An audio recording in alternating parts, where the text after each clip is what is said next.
sang in kiếm bằng gì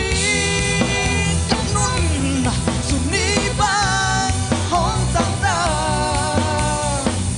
các cái sắc thế na xem vấn đề dây su thơ bi hui khi đại đam mê giam ba kim sĩ năm hiào hiào dấu vân tôi tê lung tỏa kinh lên khô mi giặc ta lại lung ngoan na mi giặc ta làm bằng bát na hai bằng inga Christmas hồng tung ta tăng lại biết những ác sự bị hồng ta non kỳ gió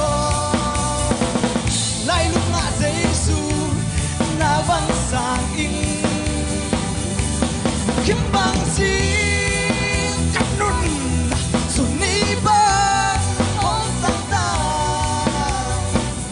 các cái sắc thế na xiang vấn đề Giêsu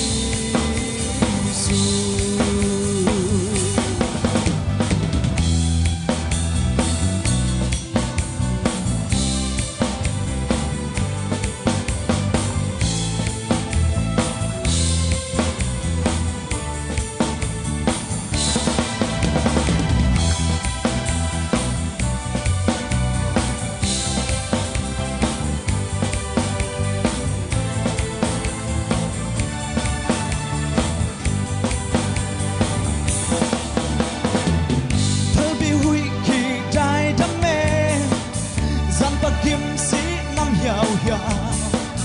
dấu quân tôi tê lung tỏa kinh lễ khô mi giặc ta lại lung ngoan na mi giặc ta làm bằng bát na hay bằng inga Christmas hồng tung ta tăng lại pin những ác sự bị hồng